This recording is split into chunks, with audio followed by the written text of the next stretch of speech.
먼저 질문을 좀 드렸으면 좋겠습니다. 에스라서 7장에서 마지막 10장까지는 제 몇 차 바벨론 포로기한 때 있었던 기록이라고 말씀드렸죠. 제 2차 바벨론 포로기한 때 있었던 기록입니다. 전반부 에스라서 1장에서 6장까지는 제 1차 바벨론 포로기한 때 있었던 기록이고요. 후반부 에스라서 7장 이하는 제 2차 바벨론 포로기한 때 있었던 사건 기록이라고 말씀드렸습니다. 다 기억나시죠? 다 기억나시죠? 네. 그런데 오늘 본문 에스라서 9장, 10장 말씀은요, 이처럼 2차 바벨론 포로기한 후에 있었던 사건인데요. 특별히 이스라엘 자손들이 하나님 말씀을 어기고 이방 족속의 딸들과 결혼한 문제를 다루고 있습니다. 에스라서 7장 9절에 보신 대로 2차 바벨론 포로기한 때 이스라엘 자손들이 예루살렘 성에 5월 초하루에 도착합니다. 몇 월 며칠 날 도착했다고요? 5월 초하루요. 그런데 오늘 본문 에스라서 10장 뒷부분 9절에 보시면요, 오늘 사건이 있었던 때는 9월 며칠이라고 나와 있습니까? 9월 20일경이었습니다. 그러니까 오늘 사건은 2차 바벨론 포로 직후에 4개월 정도 지나서 있었던 사건인 것입니다. 다시 이야기하자면 지금 이 시기는 1차 귀환이 있은 지 한 80년쯤 지난 2차 귀환 직후에 있었던 사건이에요.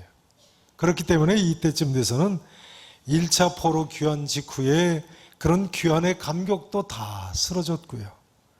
성전 건축의 열정도 다 지나간 시기입니다. 80년이나 지났으니까요. 신앙의 용장이었던 스룹바벨 총독이나 대제사장 여호수아 같은 사람, 학개 선자나 스가랴 선자 같은 정치 지도자, 신앙 지도자들도 다 세상을 떠난 후의 이야기입니다. 80년이 지났으니까요. 지금 신앙 바벨론 포로기한 1세대를 지나서 2세대, 3세대가 되면서 신앙적으로 아주 해이해지게 된 거예요. 2세대 이상 지난 후의 일이니까요. 그렇습니다. 우리는 내가 소원하던 것을 하나님께 기적적으로 은혜로 받는다고 할지라도요, 시간이 지나면 점차 감격이 지나고 감사하지 못하고 하나님의 은혜를 잊게 되는 것이 문제입니다. 오늘 본문 9장 8절 말씀을 한번 보시죠. 에스라서 9장 8절. 자, 같이 한번 8절 말씀 다 같이 읽으십니다. 시작. 이제 우리 하나님 여호와께서 우리에게 잠시 동안 은혜를 베푸사 얼마를 남겨두어 피하게 하신 우리를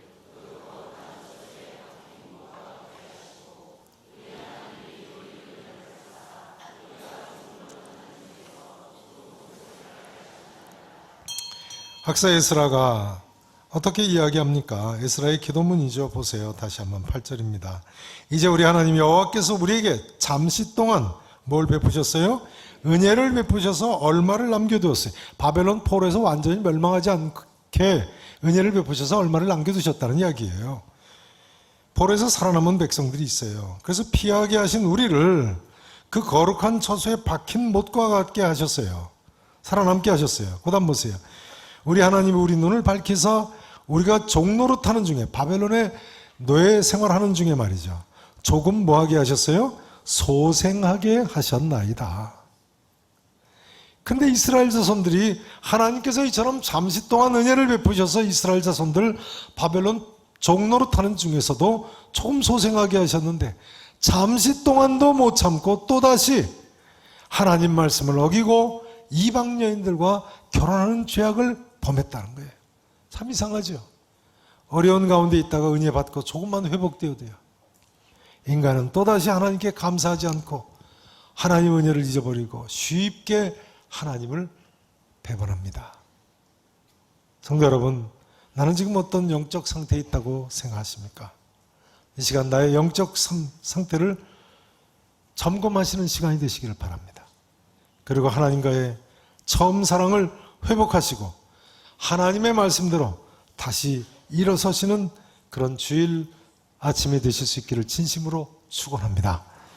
이제 2절 후반부에 보시면요, 방백들과 고관들이 이 죄에 더욱 어떻게 됐다고 나와 있습니까? 어떻게 됐다고요? 으뜸이 되었더라, 이렇게 나와 있습니다. 그러니까 이스라엘은 지금 사회 지도층 인사들부터 더 하나님 말씀을 무시하고 떠난 사실을 보여주고 있습니다. 사실 먹고 살기에 급급한 서민층보다는 지도층의 아들들이 부유하니까요, 하나님 말씀 떠나서 이방 여인들과 결혼하고 이런 타락한 문란한 생활에 더 빠지게 되지 않겠습니까? 이번 주 토요일 부평역 앞에서 동성애 퀴어 축제가 열린다고 하던데요. 사회 전체가 이런 음란한 문화에 빠지는 것은 정말 큰 문제입니다. 호주의 동성애 축제 마디그라 축제는 전 세계에서 70만 명 이상이 모인다니까요. 앞으로 우리나라도 교회가 정신 차리지 못하면 동성애 음란 축제에 전 세계에서 수십만 명이 몰려와서 모일지도 모릅니다. 유럽이나 호주, 미국 사회가 왜 이 정도로 동성애에 빠졌습니까? 잘 살고 배가 불러서요. 한때는 하나님 말씀대로 살았지만 이제는 하나님 말씀을 떠난 사람들이 많은 것입니다. 학사 에스라 때 사회 지도층 인사들이 이 죄에 더욱 으뜸이 되었듯이 말입니다. 전에 한국 여자분과 결혼한 프랑스 목사님이 같이 식사를 하면서 그러는데 저한테 그래요. 프랑스에서는 거의 모든 사람들이 돈 걱정 없이 살고 사회보장이 잘 돼 있으니까요. 거의 모든 사람이 돈 걱정 없이 살고 또 100세 가까이 살다 보니까 사람들이 도무지 예수를 잘 믿지를 않는다는 거예요. 100세 가까이 돼서 돌아가시니까 노인이 세상 떠나도 슬퍼하는 사람도 없고 죽은 후에 천국에도 관심이 없다는 거예요. 우리가 잘 살고 평안하게 살고 건강하게 오래 살기를 원합니다만 그 모든 것이 세상적으로 그렇게 잘 되면 하나님 말씀대로 살던 사람도 쉽게 하나님 말씀을 떠나는 것이 문제입니다. 우리나라도 조금 잘 살게 됐다고 벌써 하나님 말씀을 떠나려고 하고 동성애 음란 축제를 벌이고 차별금지법이라고 동성애를 법제화까지 하려고 시도합니다. 그 많은 죄도 성경에 보면 많이 나오는데 왜 동성애만 그렇게 반대하냐고 이야기하는 분이 계세요. 동성애가 법제화를 하려고 하기 때문에 그렇습니다. 동성애가 법이 되면 문제가 심각해지죠. 어떤 사람은 소수자 인권보호 차원인데 교회가 왜 동성애 반대하느냐고 합니다. 그러나 이것은 소수자 인권보호 차원 문제가 아니라요, 우리 모두가 사느냐 죽느냐 문제입니다. 교회만이 문제가 아니라 우리나라와 민족이 문제입니다. 법제화가 되면 우리 미래 세대의 문제가 생깁니다. 동성애를 합법화한 캐나다에서는 학생들이 학교에서 공부 시간에 성교육 시간에 조퇴하는 것은 용납이 되지만 동성애를 배우는 시간에 조퇴하면 학교에서 처벌한다는 거예요. 정학이나 퇴학을 시킬 수 있다는 거예요. 그러니까 부모가 자기 자녀들한테 너 동성애 배우는 시간에는 빠지라고 말도 못한다는 거예요. 처벌하니까 소수자 인권 차별한다고 해서. 동성애가 법제화되면 동성애를 죄라고 하면 벌금 물고 감옥 가게 됩니다. 우리나라에서 2013년 국회의원 66명이 발의했던 차별금지법은 동성애를 죄라고 할 경우에는 2년 이하의 징역에 처하고 1천만 원 이하의 벌금에 처해지는 법이었습니다. 처벌 후에도 계속 동성애를 죄라고 할 경우에는 국가인권위원회가 3천만 원 이행 강제금을 부과하도록 되어 있는 법이었습니다. 그때 이 동네 최문국 교인이 발의자라서 계양구 기독교연합회 목사님들이 카리스 호텔에서 만나가지고 차별금지법을 처리하도록 했죠. 동성애 합법화가 얼마나 무서운지요. 벌써 우리나라는 2011년부터 국가인권위원회하고 한국기자협회가 인권 보도 준칙이라는 것을 만들었습니다. 그래서 동성애하고 에이즈를 관련을 줘서 어떤 보도도 하지 못하도록 언론 통제가 되고 있습니다. 이 보도 준칙 때문에 이제는 동성애가 합법화된 서방 잘 사는 나라들이 얼마나 엄청난 피해를 입고 있는지를 전혀 알 수 없는 상태가 됐어요. 동성애에 관련된 영상, 동성애를 비판하는 영상은 이제는 신문이나 TV에서는 전혀 볼 수가 없습니다. 교회에 와서나 이야기를 듣고 볼 수가 있는 거죠. 자, 전면에 동영상을 한번 보시죠. 이번 주 토요일 날 동성애 반대 기도 모임이 부평에서 개최되는데요. 관련 영상입니다. 한번 보시죠. 지난 2000년 서울에서 시작된 퀴어 문화 축제가 부산, 대구, 제주 등 전국 각지로 퍼져나가고 있습니다. 퀴어란 동성애자, 양성애자, 트랜스젠더, 집단 난교를 하는 다자성애자, 수간, 소아성애자 등등 소위 젠더, 성 정체성을 임의로 선택한 소수의 사람들을 일컫는 말로 동성애자가 다수를 차지합니다. 동성애자들은 1993년 해머의 논문을 근거로 동성애가 선천적이라고 주장하지만 그것은 명백한 거짓말입니다. 2005년 훨씬 더 많은 표본으로 재조사한 결과 해머 스스로 기존 결과를 번복하는 논문을 발표했습니다. 또 2012년 드라반트가 전체 게놈 유전자를 조사한 결과 동성애와 관련된 유전자는 하나도 없었습니다. 동성애는 결코 선천적인 것이 아닙니다.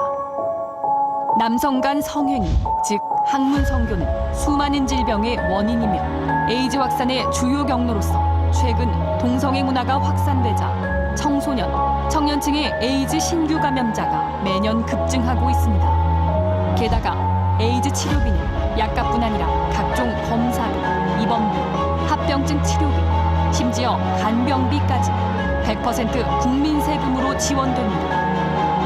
이처럼 심각한 사회적 폐해를 일으키는 동성애의 위험성을 알리기는커녕 미성년자를 비롯한 가족과 시민이 함께하는 서울광장에서 이런 음란한 행사를 벌이는 것을 과연 문화축제라고 할 수 있을까요? 그럼에도 퀴어 축제 측은 국가인권위원회, 서울시 인권위원회, 정의당, 구글 등 기관, 단체, 기업의 참여를 이끌며 동성애 축제를 공인된 세계적인 축제로 키우는 동시에 차별금지법의 제정을 이뤄내려고 끊임없이 노력하고 있습니다.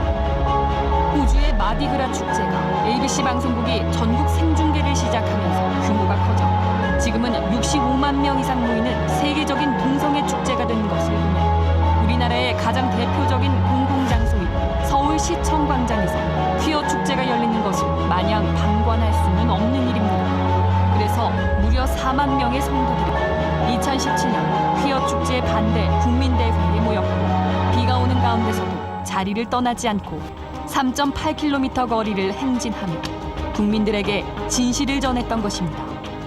바로 이것이 2007년부터 끊임없이 시도됐던 차별금지법 제정을 막아낼 수 있었던 힘입니다.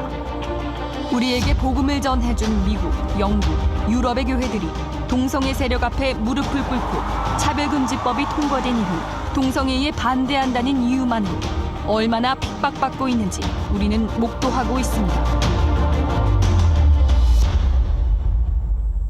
한국교회가 위기에 직면해 있는 지금이 바로 기도해야 할 때입니다. 그래서 우리 8월 31일 인천 퀴어 축제를 앞두고 기도하며 마음을 모으길 원합니다. 우리의 기도를 통해 음란과 거짓의 영이 떠나가고 이 땅의 거룩함이 회복되길 간절히 원합니다. 빛과 소금이 된다는 것은 어떠한 대가를 치르더라도 말씀을 삶으로 살아내며 진리를 담대히 외치는 것입니다. 다수의 국민들이 동성애에 반대하고 있다는 것을 많은 언론과 국가 정책자들에게 보여주어야 합니다. 침묵하는 다수는 아무런 영향력이 없습니다. 이제는 모이고 행동해야 할 때입니다. 성도 여러분의 기도와 동참으로 한국교회가 동성애 합법화의 물결을 막아서는 거룩한 방파제가 되어 전 세계를 올바른 성윤리로 선도하는 열방의 빛이 되길 소망합니다. 8월 31일 인천 퀴어 반대 현장에 모두 함께해 주십시오.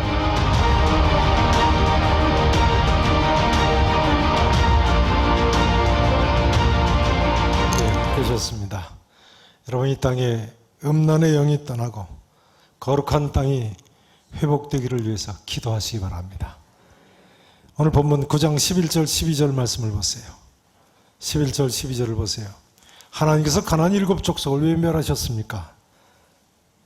11절 보세요. 전에 주께서 주의 종 선자들에게 명령하여 이르시되 너희가 가서 얻으려 하는 땅은 가나안 땅은 말이죠. 무슨 땅이라고요? 더러운 땅이라는 거예요. 왜요? 이는 이방 백성들이 가나안 7 족속들이요 더럽고 가증한 일을 행하여 이 끝에서 저 끝까지 그 더러움으로 채웠기 때문이니라. 도대체 무슨 일을 했길래 이렇게 됐습니까? 하나님 이렇게까지 말씀하십니다. 그 다음 12절 보세요. 그런즉 너희 여자들을 그들의 아들들에게 주지 말고 그들의 딸들을 너희 하늘 아들들을 위하여 데려오지 말며 그들을 위하여 평화와 행복을 영원히 구하지 말라. 나 여호와가 심판하시겠다는 말씀이에요. 결혼하지 말라는 거예요. 그런데도 이스라엘 자손들이 벌써 가나안 이방 족속을 비롯한 주위 이방 백성들과 연혼한 것을 보여주고 있습니다. 여기 더럽고 가증한 일은 우상 숭배만을 가르치는 것이 아니고요. 1차적으로는 성적으로 타락한 것을 가르칩니다. 어떤 분들은 그렇게 반문하시는 분이 계십니다. 하나님께서 왜 가나안 7 족속을 멸하라 하셨느냐? 하나님이 너무하신 것 아니냐? 그렇게 생각하십니까? 그렇지 않습니다. 창세기 15장 12절에 이하에 보면요. 하나님께서는 가나안 7 족속의 죄악이 가득 차서 멸망시키실 수밖에 없으셨다는 거예요. 우리 하나님은 오늘 본문 7장 15절에서 보시듯이 의로우신 하나님이신데요. 여러분, 하나님은 의로우신 하나님이신 줄로 믿으시죠?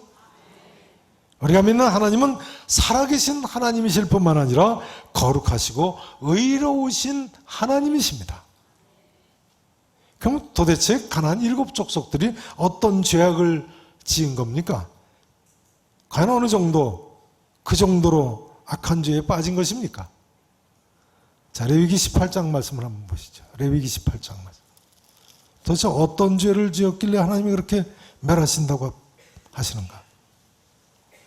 하나님이 너무하신 것 아닌가? 18장 3절을 보시죠.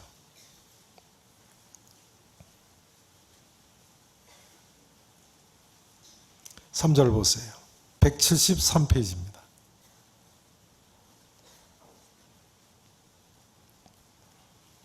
보세요. 18장 3절 보세요. 너희는 너희가 거주하던 애굽 땅의 풍속을 따르지 말며 내가 너희를 인도할 가나안 땅의 규례와 풍속과 규례도 행하지 말라. 가나안 7 족속의 죄악이 이렇다는 거예요. 구체적으로 그 다음 보시면 6절 이하에 이렇게 이야기합니다. 6절 이하를 보세요. 각 사람은 자기의 살부치를 가까이 하여 그의 하체를 범하지 말라. 가나안 7 족속은 근친상간을 하는 족속이라는 거예요. 보세요. 나는 여호와니라. 그 다음 구체적으로 어떤 근친상간을 했는지 이야기하고 있어요. 내 누구라고요? 어머니의 하체는 곧 내 아버지의 하체니 너는 범하지 말라. 그런 내 어머니인즉 너는 그의 하체를 범하지 말지니라. 심지어 자식이 어머니하고 붙어 사는 녀석이 있다는 거예요. 그 다음 보세요. 내 아버지의 아내의 하체를 범하지 말라. 이는 내 아버지의 하체니라. 아버지의 아내니까 아버지의 후처일 수도 있고 첩일 수도 있고 그렇지 않겠습니까? 그 다음 보세요. 9절 보세요. 너는 내 누구라고요? 자매 곧 내 아버지의 딸이나 내 어머니의 딸이나 집에서나 다른 곳에서 출생하였음을 막론하고 그들의 하체를 범하지 말라. 형제하고 같이 자는 사람이 있다는 거예요. 그 다음 10절을 보세요. 내 누구나 누구의 하체를 범하지 말라고요? 손녀나 내 외손녀의 하체를 범하지 말라. 무슨 이야기인지 아시겠죠? 이는 내 하체니라. 11절 보세요. 내 아버지의 아내가 내 아버지에게서 낳은 딸은 내 누이니 너는 그의 하체를 범하지 말지니라. 누이하고 자는 녀석이 있다는 거예요. 그 다음 12절을 보세요. 너는 내 누구의 하체를 범하지 말라고요? 고모의 하체를 범하지 말라. 그는 내 아버지의 살부친이라. 그 다음 13절 보세요. 너는 내 누구의 하체를 범하지 말라고요? 이모의 하체를 범하지 말라. 그는 내 어머니의 살부친이라. 그 다음 보세요. 너는 내 아버지 형제의 아내를 가까이하여 그의 하체를 범하지. 아버지 형제의 아내가 누구예요? 숙모 아닙니까? 숙모. 그 다음 보세요. 그는 내 숙모니라. 그 다음 보세요. 너는 내 누구의 하체를 범하지 말라고요? 며느리하고 자지 말라는 거예요. 별일이 다 있는 거죠. 그는 내 아들의 아내이니 그의 하체를 범하지 말라. 그 다음 보세요. 너는 내 형제의 아내의 하체를 범하지 말라. 형수나 제수씨하고 자지 말라는 이야기. 가나안 7족속이 이런 사람들이 있다는 거예요. 그 다음 17절 보세요. 너는 여인과 그 여인의 딸의 하체를 아울러 범하지 말라. 또 그 여인의 손녀나 외손녀를 아울러 데려다가 그의 하체를 범하지 말라. 그들은 그의 살부친이라. 이는 뭐라고요? 악행이니라. 공감하시죠? 더 이상 안 읽겠습니다. 그 다음 22절 이하를 보세요. 22절 보세요. 너는 여자와 동침함 같이 누구와 동침하지 말라고요? 남자와 동침하지 말라. 동성애를 금하고 있는 모습이에요. 가나안 7족속 왜 멸망했어요? 근친 상간하고 동성애하다가 멸망한 거예요. 이는 어떤 일이라고요? 가증한 일이야. 그 다음 보세요. 너는 뭐와 결합하지 말라고요? 짐승과 결합하여 자기를 더럽히지 말라. 여자는 짐승 앞에 서서 그것과 교접하지 말라. 이는 무슨 일이라고요? 문란한 일이니라. 그 다음 보세요. 너희는 이 모든 일로 스스로 더럽히지 말라. 내가 너희 앞에서 쫓아내는 족속들, 가나안 7족속 말이죠. 이 모든 일로 말미암아 어떻게 됐어요? 더러워졌어요. 그 땅도 더러워졌으며 내가 그 악으로 말미암아 벌하고 그 땅도 스스로 그 주민을 토하여 내느니라. 27절 보세요. 너희가 전에 있던 그 땅 주민이 이 모든 가증한 일을 행하였고 그 땅도 더러워졌느니라. 그 다음 보세요. 너희도 더럽히면 그 땅에서 너희가 있기 전 주민을 토함같이 너희도 토할까 하노라. 그러니까요, 동성애 반대가 단순한 동성애 반대가 아닙니다. 우리 모두가 살기 위한 반대입니다. 살기 위한 반대예요. 레위기 20장을 또 보세요. 20장 11절부터 한번 보세요.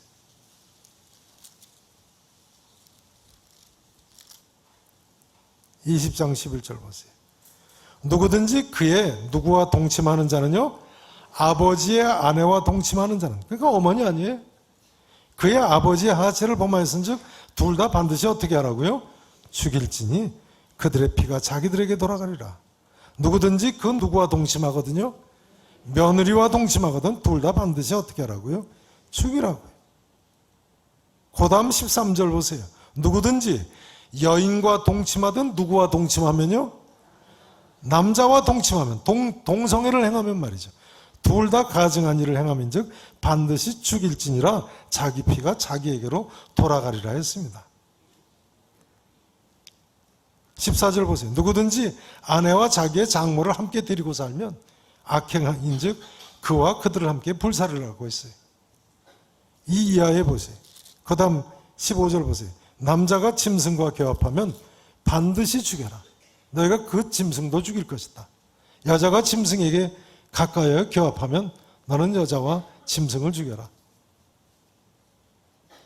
뭐 그 이하에 쭉 앞서 18장에서 다룬 그런 죄악들을 이야기합니다.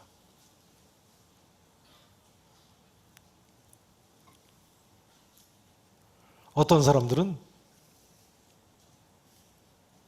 동성애 반대를 꼭 해야 되느냐고 이야기합니다. 다시 말씀드립니다만 이것은 우리 모두가 사느냐 죽느냐의 문제입니다.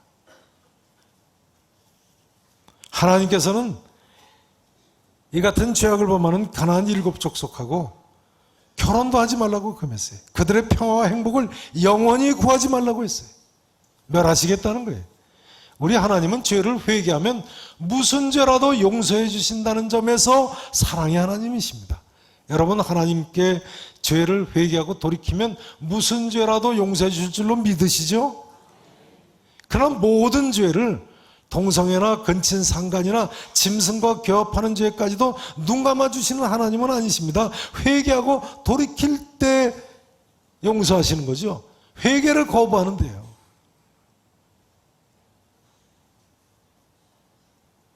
이 하나님 말씀을 이처럼 어겼다가 멸망한 이스라엘 자손들이 잠시 동안 은혜 받고 조금 소생하게 됐다고 이제 또다시 같은 죄를 범하는 이방인들과 결혼함으로 하나님 뜻을 어겼다는 것이 오늘 본문의 내용입니다.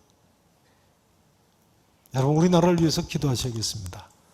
사실을 말씀드리자면요, 제가 보기에 오늘날 우리나라의 성적인 죄악상은 에스라서 9장 10장의 이스라엘 자손들보다는 가나안 7족속의 죄악에 더 가깝습니다. 요즘 우리나라의 가장 큰 문제는 일본과의 문제도 아니고 북한과의 문제도 아닙니다. 좌파 우파의 문제도 아닙니다. 하나님 말씀은 이거 죄 짓는 것이 문제입니다. 온갖 음란죄, 간음죄, 우상숭배죄, 무죄한 자의 피를 흘리는 것, 토막 살인사건 아닙니까? 그리고도 회개하지 않는 것이 문제예요. 최근에 산 사람 죽이고 토막살인 해가지고 한가에 버린 사람 회개합니까? 회개 안 해요. 하긴 뭐 우리 민족인 북한 위정자들 수백만 명 굶겨 죽이고도 지금 큰 소리 치지 않습니까? 그리고도 아직 무신론 공산주의,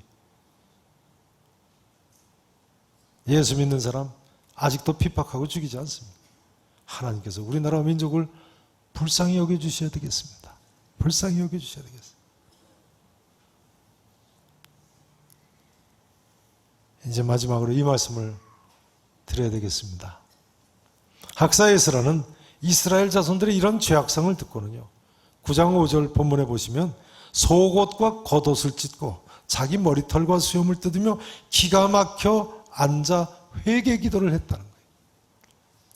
10장 1절에 보면 예루살렘 성전 앞에 엎드려 울며 기도하며 죄를 자복했어요. 그런데 여러분 어떻게 생각하십니까? 사실은요, 이 죄는 학사 에스라가 가나안 땅에 도착하기 이전부터 있었던 죄들 아닙니까? 어떤 의미에서 에스라는 상관이 없는 죄지요. 이미 80년 전부터 차츰차츰 이스라엘 자손들이 빠져든 죄악이니까요. 학사 에스라는 이제 예루살렘에 도착한 지 넉 달밖에 안 됐다니까요. 그러나 그럼에도 불구하고 학사 에스라는 자기 백성이 하나님 말씀 어긴 것을 이토록 심각하게 자기의 문제로 이거 회개하고 있다는 점이 놀랍습니다. 흡사 다니엘이 자기 죄뿐만 아니라 자기 백성 이스라엘의 죄까지도 자신의 죄로 여기며 통해 자복하고 기도하는 것과 같은 모습입니다. 그러고 보면요, 성도는 자기의 기도 제목에만 얽매여 있으면 안 됩니다. 여러분, 우리 모두 보다 폭넓은 기도를 하며 사실 수 있기를 바랍니다. 나의 기도 제목에만 얽매이지 않고 우리나라와 우리 민족과 이 시대와 한국교회 문제를 내 문제처럼 여기며 기도하시기를 바랍니다. 오히려 내 문제보다 사실은 이런 큰 문제가 더 심각하다고도 할 수 있습니다. 왜냐하면 모든 사람에게 영향을 미치게 되기 때문에. 그래 우리 모두 학사 에스라처럼 선지자 다니엘처럼 기도할 수 있어야겠습니다. 이 시대에 이런 중보 기도자가 필요합니다. 말씀 증거를 마치기를 원합니다. 여러분, 2019년 우리 교회 표어가 무엇입니까? 자, 우리 교회 표어 말씀 다 같이 한번 읽으십니다. 시작. 우리가 여호와를 알자. 호세아서의 말씀이죠. 호세아 선지자 당시에 북왕국 이스라엘 사람들은 그토록 우상 숭배를 하고 음란하고 그토록 피가 피를 뒤흔는다고 할 정도로 무지한 피를 많이 흘리고 하면서도 우리가 여호와를 알자, 힘써 여호와를 알자고 외치는 호세아 선지자의 말씀에는 전혀 귀를 기울이지 않았습니다. 깨닫지 못하는 백성은 망하리라고 경고했어도 마침내는 깨닫지 못하고 망하고 말았습니다. 회개를 거부하다가 그렇게 됐어요. 이제 우리 모두 다시 한번 이스라엘 자손들의 실패를 통해서 배워야 되겠습니다. 이제는 우리도 하나님을 알아야 되겠습니다. 그리고 하나님 뜻대로 살아야 되겠습니다. 이것이 의로우신 우리 하나님의 거룩하신 뜻입니다.